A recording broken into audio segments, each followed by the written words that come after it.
esse caderno aqui mudou a minha vida. E só para provar, olha só como ele tá judiado. Ó, eu acho que a câmera consegue focar. Esse caderno, pessoal, tem mais de 10 anos. E eu achei ele recentemente nas minhas coisas e eu tive que gravar esse vídeo, porque esse caderno foi uma das ferramentas principais para eu conseguir falar inglês. E a rotina que eu tive, a forma que eu estruturei quando eu estava iniciando, com certeza pode inspirar vocês a desenvolver essa rotina também e conseguir um resultado tão bom quanto eu consegui. Como eu estudava antes? Pessoal, esse caderno, ele tem frases onde eu anotava até errado. Eu, inclusive, deixei registrado aqui, eu acho que vocês não vão conseguir ver, mas eu vou tentar mostrar mesmo assim. Vocês estão vendo aqui, ó, many people. Olha como eu escrevi people. Só para vocês verem que esse caderno é um caderno que eu anotava as coisas até errado. Eu colocava as frases, às vezes o significado não estava certo, mas mesmo assim eu anotava nele para desenvolver mais vocabulário, mas não apenas só com isso. Eu queria também sanar dúvidas. Tinha muitas dúvidas que eu não sabia como falar, né, a palavra, como eu podia pronunciar, e mesmo assim eu anotava. Então, tem muitas palavras aqui que tá com a escrita errada, e eu hoje, como professor, depois de tanto tempo, eu abrindo esse caderno, eu fiquei orgulhoso de mim mesmo. Eu fiquei muito orgulhoso, porque isso aqui representa não os meus erros, representa uma das coisas principais para quem está estudando inglês: constância. E eu quero mostrar para vocês que hoje em dia, com tudo que a gente tem ao nosso dispor, sem dúvidas, eu aprenderia muito mais rápido. É que na época não tinha chat GPT para me corrigir, não tinha o Gemini, não tinha nenhuma inteligência artificial para que eu pudesse conversar, ou praticar, ou tirar dúvidas. Não, eu simplesmente tinha os fóruns da internet, eu tinha o Google Tradutor, eu tinha a minha mente para pensar em uma frase e falar, essa frase ficaria melhor em inglês, como que fica? Aí eu ia no dicionário, às vezes eu ia no Google Tradutor. O Google Tradutor naquela época não era muito bom, então eu colocava uma coisa e na verdade não era aquilo. E muitas das vezes a forma que está escrita aqui é porque eu vi errado em algum lugar. Então, basicamente, as ferramentas de antes não são as mesmas das ferramentas de hoje. E sem dúvidas, com as ferramentas de hoje, eu faria totalmente diferente. E nesse vídeo eu vou mostrar como eu faria. Posso falar a verdade? Na época eu não tinha nenhum método. Eu simplesmente queria falar. E eu não sabia por onde começar. Então eu pensava, como que eu falo? Como que eu converso em inglês? Eu fiz uma autoanálise, uma reflexão. E eu falei, quer saber?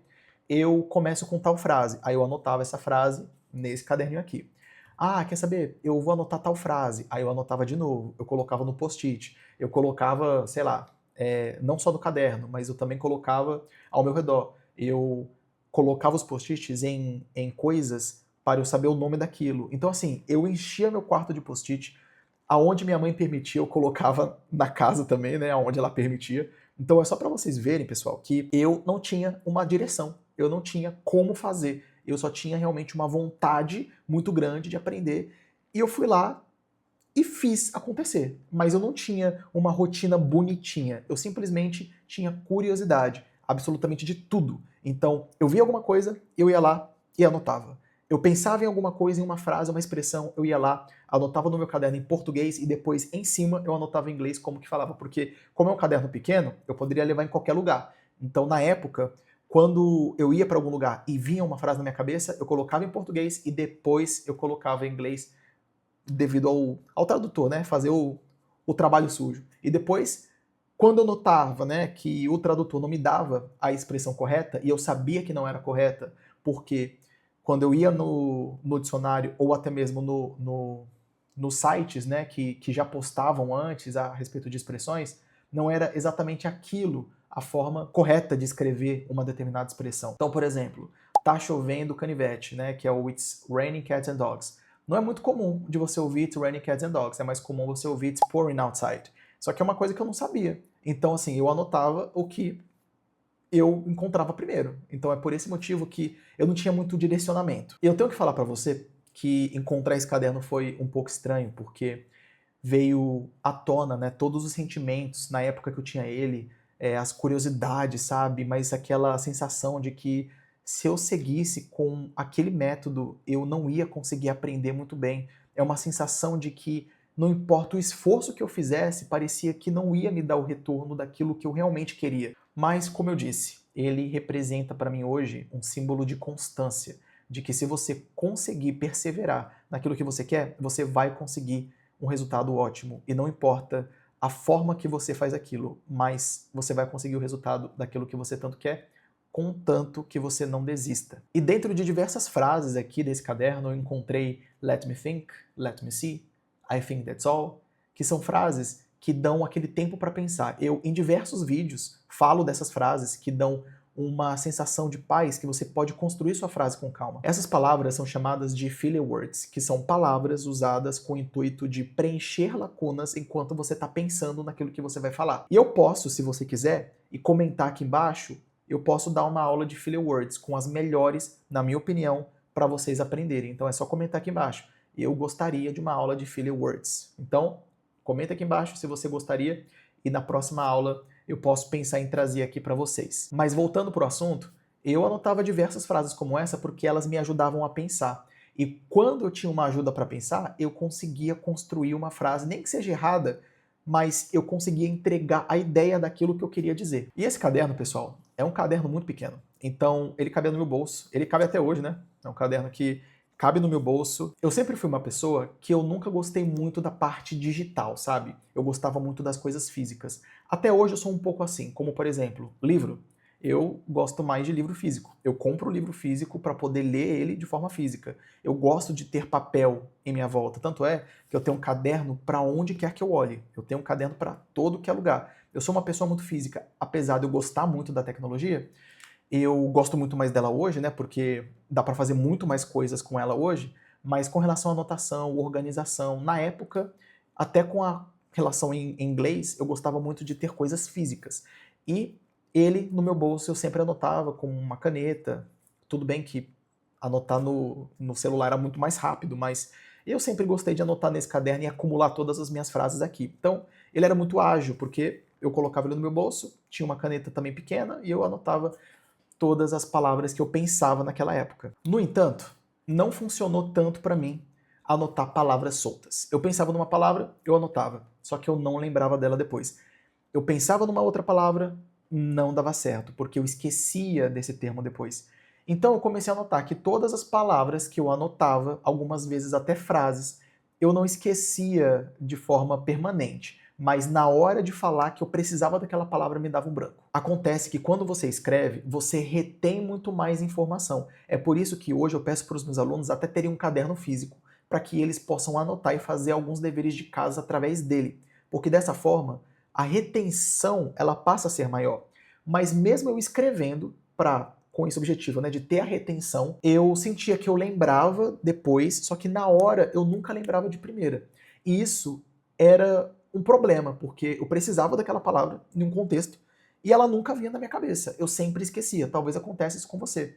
Então, se acontece, me deixa saber também, comenta aqui embaixo se isso também acontece com você, porque acontecia muito comigo. E uma coisa que eu fiz que deu certo foi construir uma metodologia para que eu pudesse lembrar. Porque o que não dava certo é que eu fazia de forma muito avulsa. E você, que estuda sozinho, que estuda sozinha, eu tenho certeza que você está tentando montar um cronograma de estudo onde você consiga controlar certinho as coisas corretas, com o método correto.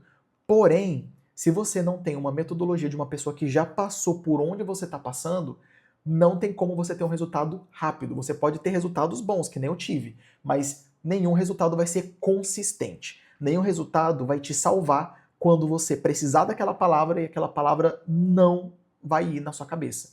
Então, já aconteceu isso comigo.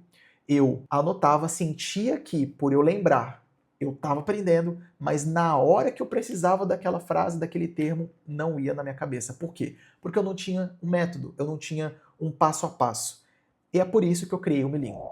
O Melingo é uma ferramenta que eu tenho, que eu já falei em alguns vídeos, que é uma ferramenta completa, com as frases por tópico, com os tópicos certinho, denominados como tópicos de sobrevivência até o momento onde você vai viajar, vai no médico. Então, todos esses tópicos estão completamente organizados na ordem com frases que você vai conseguir usar no dia a dia. Você não vai esquecer porque tem como você exercitar sua pronúncia, tem como você exercitar os flashcards, tem como você fazer prova, tem como você até testar o seu speaking. Então, hoje em dia, com as ferramentas que nós temos e com as ferramentas que eu disponibilizo para os meus alunos, eu queria te dar esse presente, fazer a unidade 1. Veja como vai ser a unidade 1 do Milingo. É só acessar www.milingo.com.br.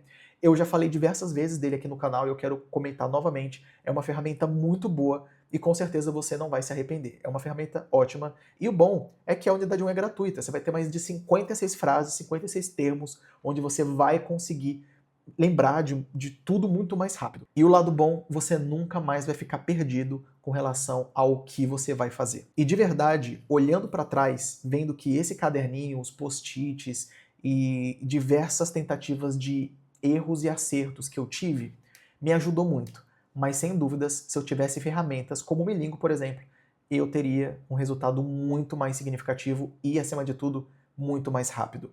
E é claro, se você quer se tornar um aluno meu, se você quer se tornar uma aluna minha, você pode entrar no site www.jovensfluentes.com, clicar em aulas particulares e falar diretamente comigo.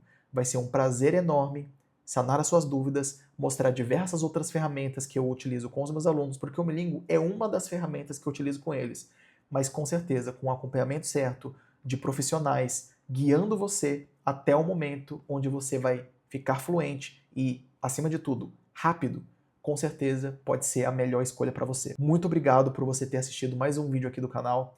Curta esse vídeo para você não perder os próximos, porque dessa forma você fala para o YouTube que o meu conteúdo te ajudou e que você quer ver mais conteúdos como esse. Então, muito obrigado desde já.